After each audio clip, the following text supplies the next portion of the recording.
Hello, I am here today with Tim Gibson. Tim Gibson is the Director of Sales for Hanes Brands. How are you today, Tim? I'm good, Cole. How are you?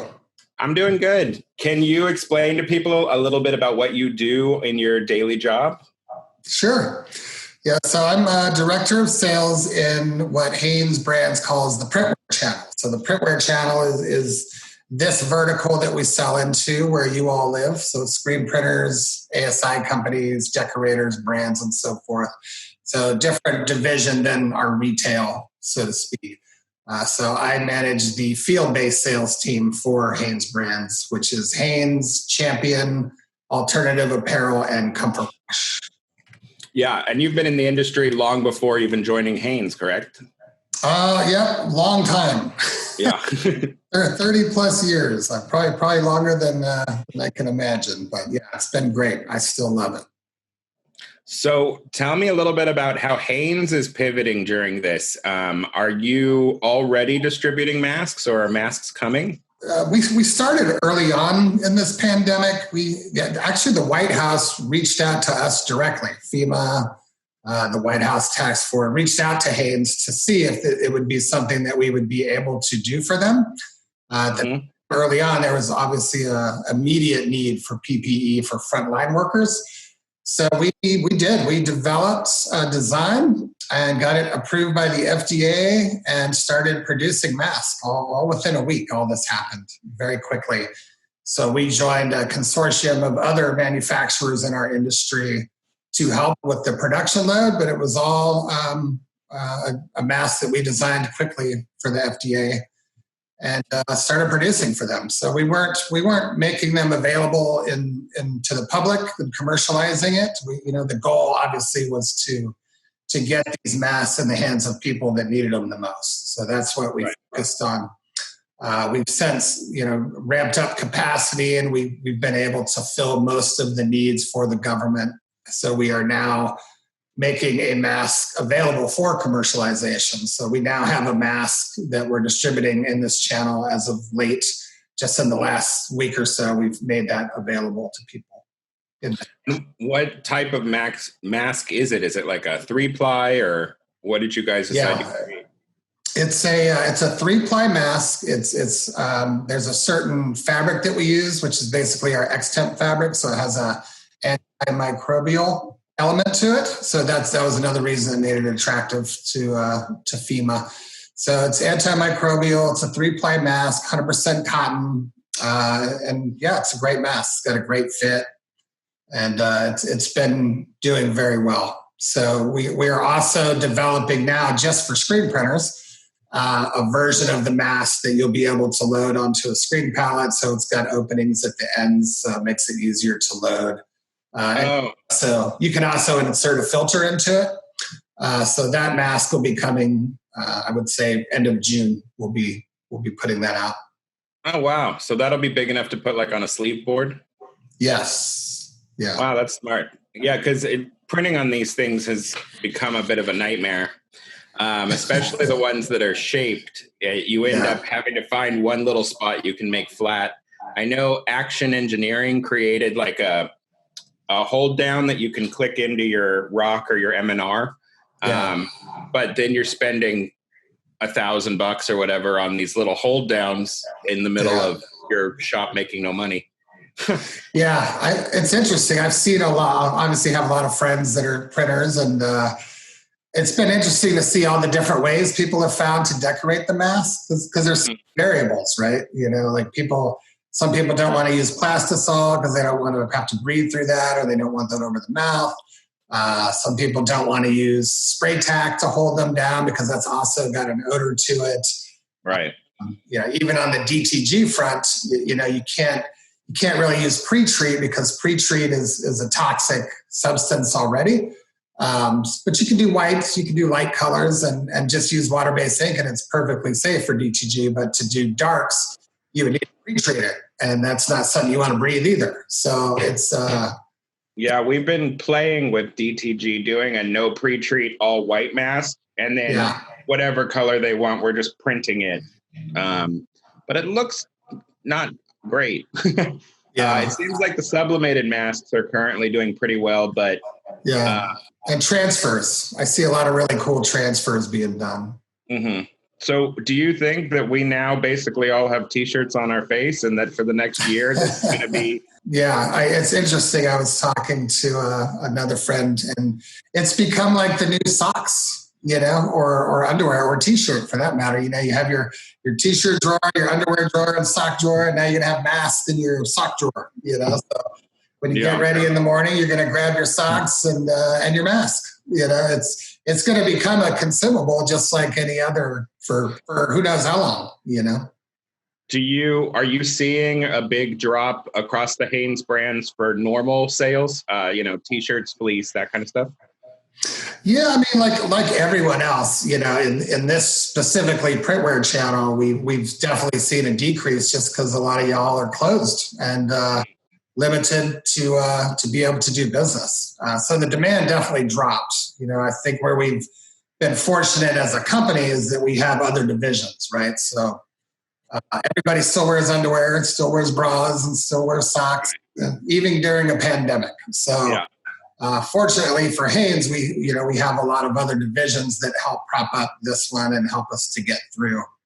And online sales, we've seen a very large increase in online sales for obvious reasons. But yeah, I mean, it's been a struggle. It's been tough for everybody to stay open, to keep people employed, as you know. And it's been difficult. So there's definitely been a drop, but we've been fortunate enough to have other avenues to continue to do business.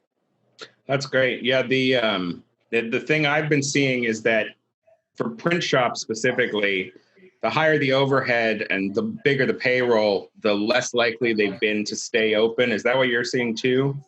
Yeah, I mean, obviously it's tougher, right? The bigger you are, the bigger your payroll, the bigger your overhead, your space, your equipment leases, everything. So I think for a lot of those folks, it's been difficult. I think a lot of them have moved to shorter staff, fewer hours, have people come in, and you got to practice social distancing. That's the key, right? You don't want to endanger anybody. And having employees feel safe, even as they're slowly starting to reopen, even here in Texas, is that, people are afraid to come to work.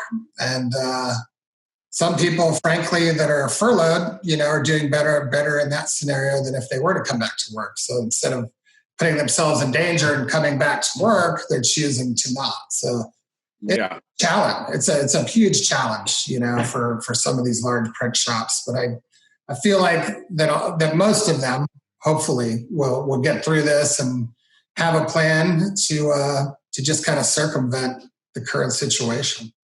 Yeah, we had an interesting thing when we were signing. We actually got our PPP loan.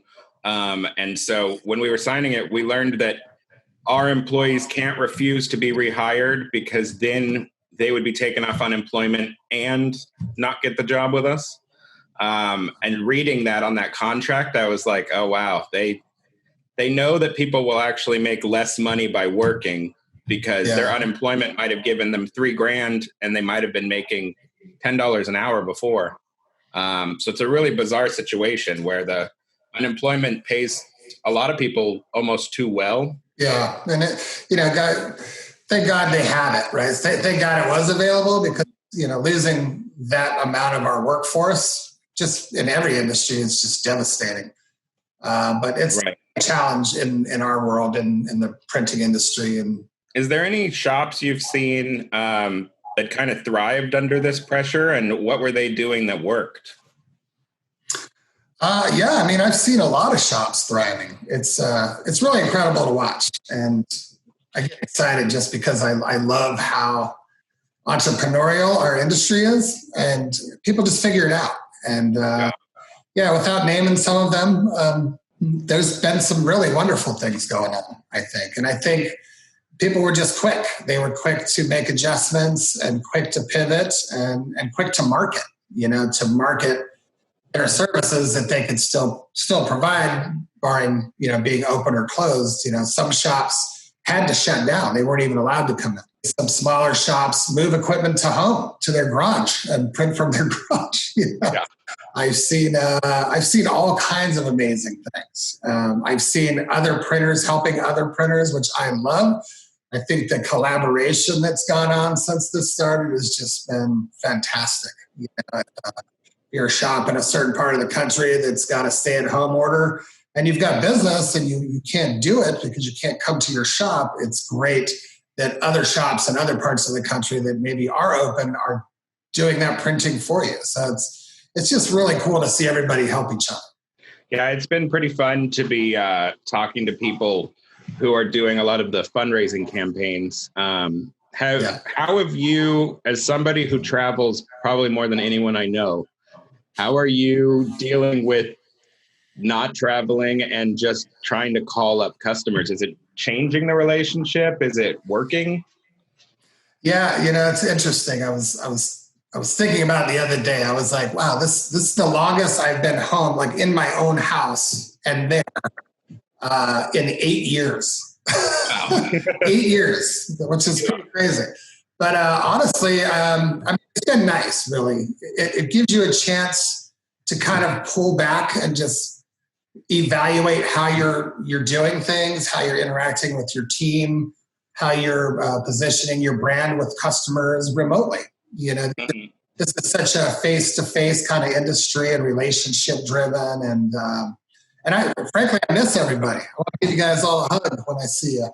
But that's been the hardest. But from a business standpoint, I think everybody's been just finding ways to make that work. We've been doing a lot of these. Been doing a lot of virtual presentations, meetings, conversations. Early on, I mean, it's a difficult conversation as a sales leader to have your team calling customers and asking for business, right? Because you're struggling, right? And right. So I instead, I just want you to go check on people and just see how they're doing. Be there for them. Be someone to talk to. Help where you can. If they need samples, if they need anything like that, help that way. Get involved on some of these fundraisers. Haynes has done quite a few fundraisers that we provided free shirts to some shops that were doing fundraisers just to help support. I mean, that's all you can do right now is be supportive and just help people the best you can. That's really the only thing you can do. So until we're able to travel again, it's going to be that way for a bit. But I feel like I've actually gotten closer even to some of my customers just because we've had these kind of conversations and just phone calls. How are you? How's your family? How are you getting through this? Are you able to sustain? Is there anything I can do to help? Those are more the conversations than anything else. It's not your traditional conversation that you might have in a sales type scenario. It's more just being a friend. Mm-hmm. What have you been seeing on like the live event side? Are they expecting to be open and selling? Are they kind of just assuming they're not going to be selling merch for 4 months? Are you referring to people that specialize in like live event decorating? Yeah, we work a lot with some marketing companies, and one of them is a live event marketing company that literally is going to have like 0 sales for their entire quarter. And so have you heard anything about people preparing and actually buying inventory, or are people kind of too scared to buy inventory for live events? It's interesting. Again, seeing people that have pivoted and figured out a way around this and instead of doing actual live events in person, I'm seeing a few people transitioning to virtual live events. Right. So I know that sounds crazy because it's counterintuitive as to what it's called as a live event, but allowing customers to design their own merch. Say you're Google, right? And you have all these people working remotely, but you still want to stay connected to them with branding. So you want to maybe put a kit together that has a hoodie and a hat and a drinkware item or something, a mask, whatever it may be. I'm seeing a lot of these kits being sent out to remote teams from a corporate level. And these companies that maybe normally do live event are facilitating facilitating the decorating piece of that. That's smart. So it's interactive as well. So the employee at home can go on and say, okay, I want this hoodie and I want this logo here, but I want this other logo up here. So I'm seeing some of those kinds of things, which is amazing. For some of the brands that are underneath the Hanes umbrella, like Alternative or Champion, are we going to get the traditional like back to school new line, or are you guys not going to be doing that maybe because there aren't conventions? Yeah, I mean, I think all of us, as far as mills go and manufacturers, I think a lot of us have either put off or postponed some of our launches. Some mills only do launches once a year anyway, so it's around the time of ISS or PPAI. Some other companies do mid-year, fall, spring, back to school. As it relates to Alternative is more of a retail brand. So not only do we have, product in this channel, we also have a retail business to support, which is very seasonal. But again, because retail is pretty much shut down, the larger department stores are shut down. Some of our stores are shut down, even with Champion on a retail side. Yeah, there's no sense in launching new products at brick and mortar anyway. But what we are doing, we're still launching new products in all brands actually, but it's more online based. So like Champion, for example, if you just go to champion.com, they do new drops at least once a month. There's a new drop at Champion. Alternative also has done some new drops. So it's business as usual from the creation standpoint and the product development. But it's definitely slow just because we don't need to, and there's nobody going to stores. So, but again, I think we all try to be positive and hope that we'll get through this sooner than later. And I think the key for everybody, for all of us included, is be ready when we come out the other side.